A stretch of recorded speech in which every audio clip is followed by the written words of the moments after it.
Well, that's a question I was sort of going to pose to you. Watched a few of the episodes of One Strange Rock now, and I see you're pondering that and talking to a lot of other astronauts, which is great. A lot of good information coming out of it. But in my mind, the question is, why wouldn't we explore space? And the point is that we know from our history on planet Earth that single planet species don't last forever. So it's important for us to learn to live off this planet if, as a human race, we want to continue our future. But the reality is we need to learn to explore out into space and live in other places besides just this planet Earth. To me, that's the key. Got it. So in terms of that exploration, I understand and I see the difficulty of the human body and for the species to be able to exist off of this planet. What are some of the difficulties and some of the off of this planet? What are some of the difficulties and some of the necessities for us to even be able to manage that? Well, that in itself is an interesting question, because if you think about the long-term effects of the environment that we experience on Earth, and you can imagine, and a lot of science fiction shows depict the fact that if you leave this one gravity environment and start living in a place where you don't, for example, use your legs, you don't put any load on the chassis or the frame of your body, find other places that we can get to that offer that same sort of gravity load. Otherwise, we humans, as we know ourselves, are going to change. So that's going to be the challenge for us. I think we're overcoming the micro-G environment with the exercises that we do and the countermeasures that we take to counteract those things. But we're only staying in space up to a year. I think longer-term presents, as we know ourselves, are going to change. So that's going to be the challenge for us. I think we're overcoming the micro-G environment with the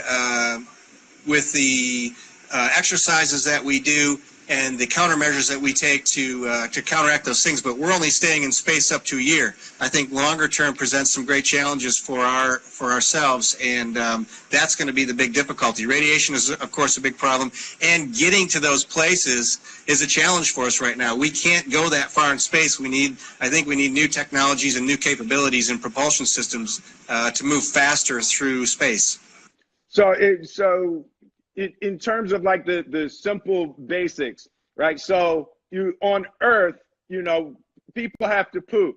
You're like, it's important to poop on Earth, right? So when you're up there, I see your microphone floating, right? So I'm just, this is a really big, you're like, it's important to poop on Earth, right? So when you're up there, I see your microphone floating, right? So I'm just, this is a really basic, this is a deep probing question here. I need to understand what you do with that. Like, how do you manage that?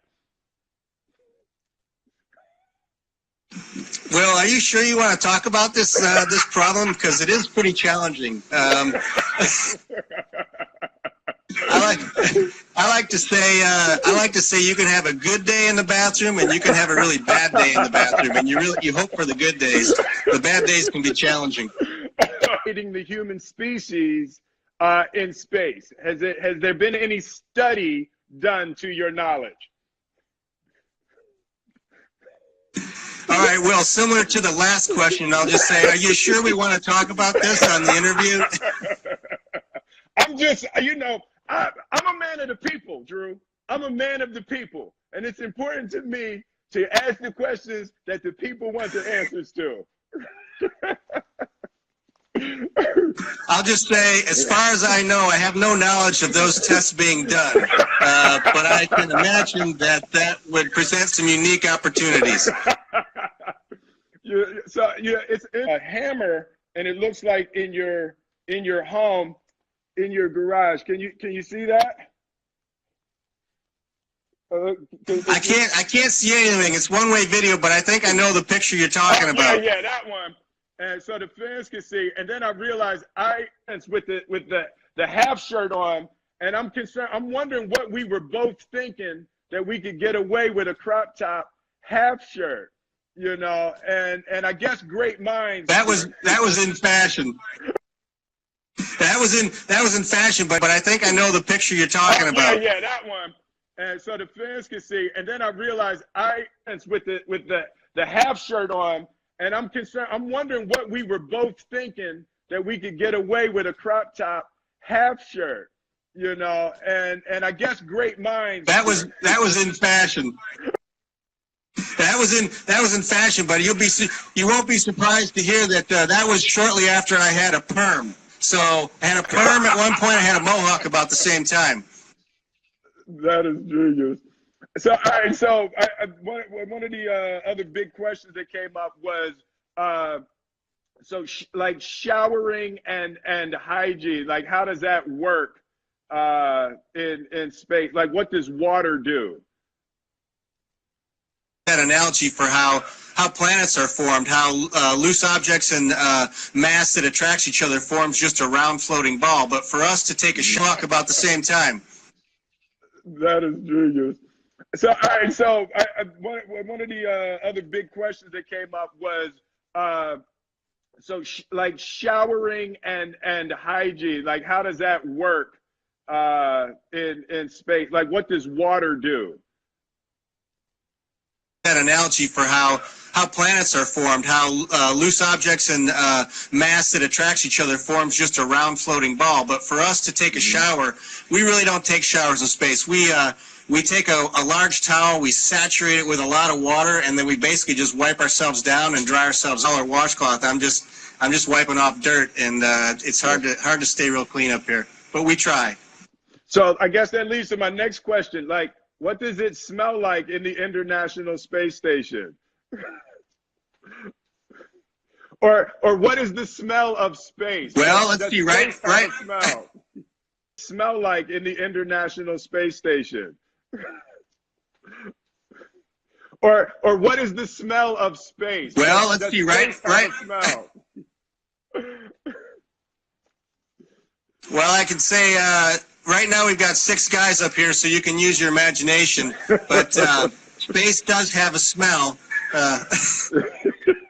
Space itself has a smell. When we go outside for a spacewalk and we come back in with equipment, we smell what we think is the smell of ozone coming off of the material that comes back inside. So it's kind of like a burnt wire or a burnt metallic smell.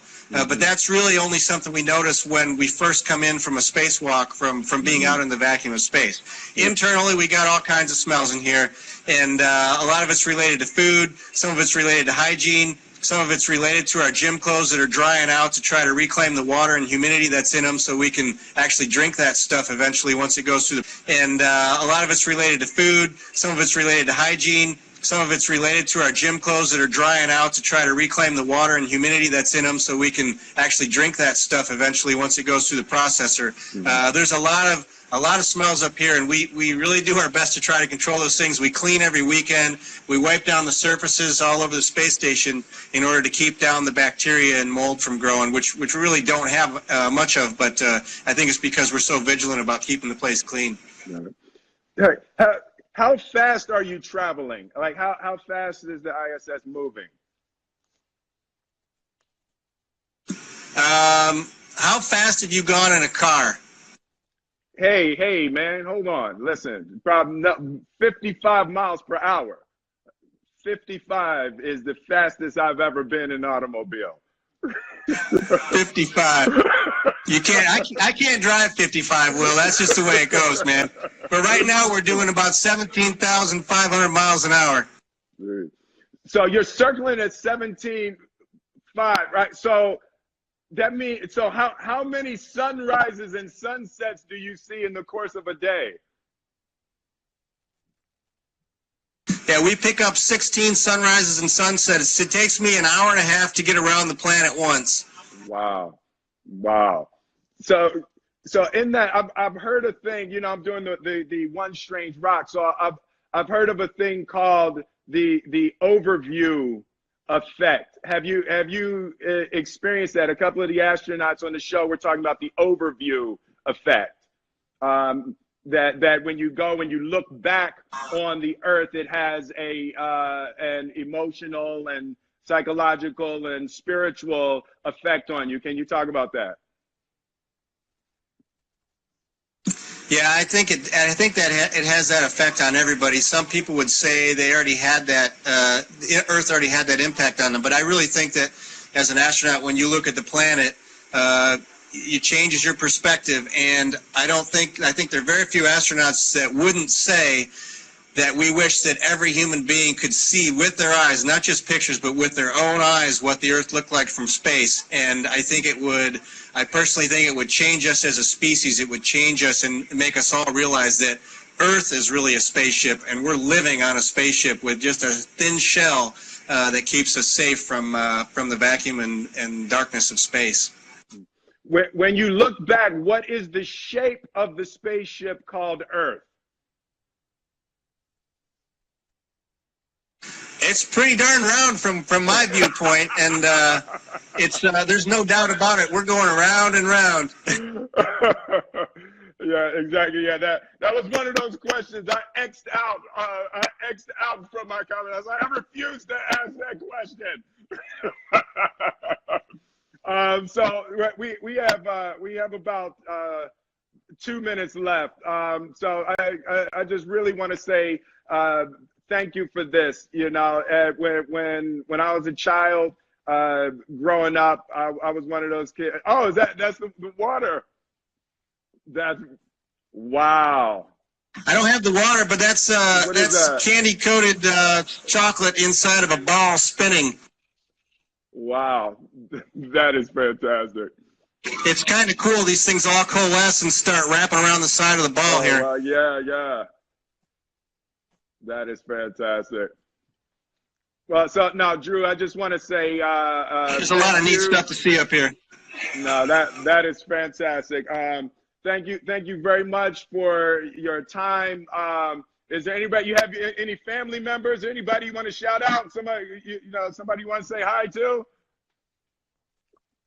Oh, that's hot. Luckily, I get to talk to my family just about every day. But I just want to give a shout out to all the people watching and say thanks for tuning in. And it's always a pleasure to talk to folks on the ground. And we hope that people keep joining the adventure here and watching the great stuff, the great research we're doing up on the space station. We appreciate you dialing in to ask us some questions today, Will.